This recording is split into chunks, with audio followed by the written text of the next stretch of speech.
and we just have to stop now. And I said, well, there is my brother. And he said, he's alive? And I said, yeah, and I don't talk to him. He said, have you shown him the book? No, I don't want his opinion. I mean, why should I show it to him? I told him I'm making it, and I did. I didn't want to surprise him with a book about his family. But as far as talking to him, no. And so he said, well, you have to, Bob said, you must show it to him. We have to have his opinion before we can go forth. And I knew he was right, even though I knew the agony that was going to follow. So that week we just packaged up a set of Xeroxes of what was then the book and sent it to him, and I warned him it was coming by email, and he said fine, and I gave him 5 days to read this book that you can read in an hour easily if you want. And then I called him up and I said, well, what did you think? And he said, there was this long pause before my brother, in his typical sepulchral Nixonian tones, very reminiscent of our father, said, David, your book blew me away. He said, I can see why your publishers are so eager to publish it. It's great. It's funny. It's sad. It blew me away. And I said, well, what did you think of it as history? And he said, it was like a snapshot of my youth. He said, I can't believe how you did it. Everybody looks exactly the same. They act exactly as they did. It gave me the creeps And then he asked me if he could show it to his analyst.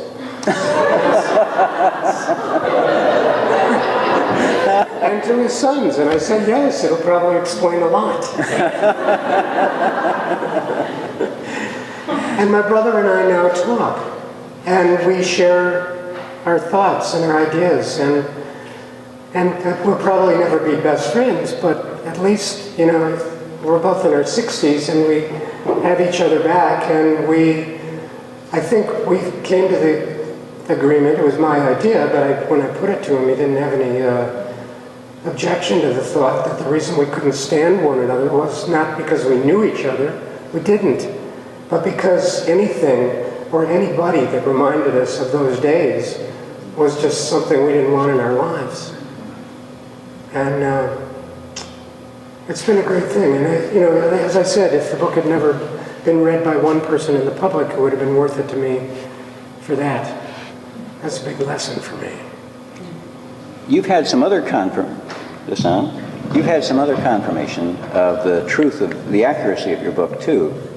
Yes, I was telling Bill at dinner tonight. A couple of months ago, back in the fall, I got an email from a man in East Lansing named Terry Hunt, who said his brother-in-law had called him and said that he had just read a book that took place partially in Connersville, Indiana, which is where Terry grew up.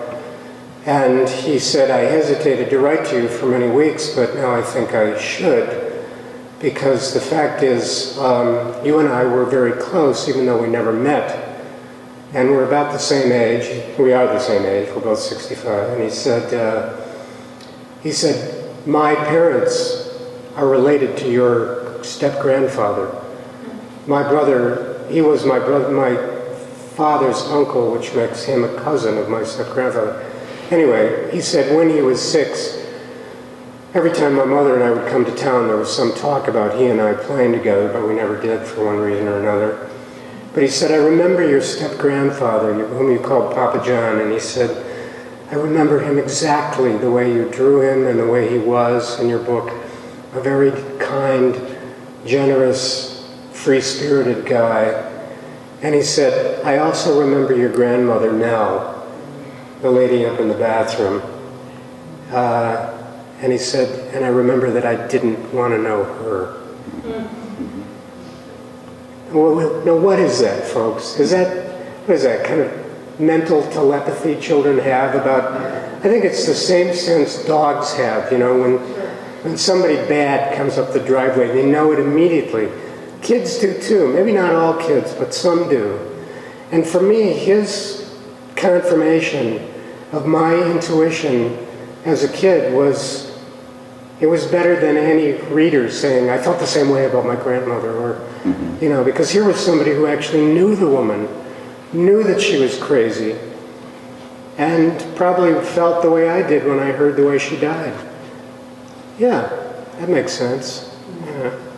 Every part of your book where that your grandmother had a way of dominating every scene that she happened to participate in, though, I mean, they stand out. They're scalding in their own way. And the way you've drawn them, of course, has made them happen that way. Your drawing technique, where did it come from? They call it cinematic in so many ways, because you went cell by cell and things jump in a way that you can only do with a camera. Yeah. It came from my study of movies, not from my study of graphic novels. Okay. I don't read those. I don't. I have a few that I like. I've read a lot now that I've made one. People keep sending them to me, but and wanting blurbs, of course. But I've found a few that I really admire. Most of them are European. The French have a way with the graphic novel that's pretty special. And cinematic, and that was what drew me to the French, to begin with, to the French graphic novel, and it was that set of books that I saw and bought while I was in Paris one winter that got me started on this as a graphic novel. And I realized from just glancing at some of the cinematic aspects in a book like Blue Pills by Frederick Peters, a book like, what's the English translation? Leon Lecam, Ugly, Stupid, and Sick is a literal translation of this book by Sylvain Chomet and Nicolas de Crécy. Had so many elements of the cinema that I understood immediately. And the fact is, I've studied film since I was in college, just as an art form. I'm very critical. My friends can't stand going to the movies with me because I don't like anything. And but I took what I learned from Bergman and Buñuel and Hitchcock and Roman Polanski and Antonioni, and I took those techniques and I broke them up into panels in a book. So my book is a book that is highly influenced by cinema. I'm not sure that it could work the opposite way around as a piece of cinema taken from my book. Well, that remains to be seen.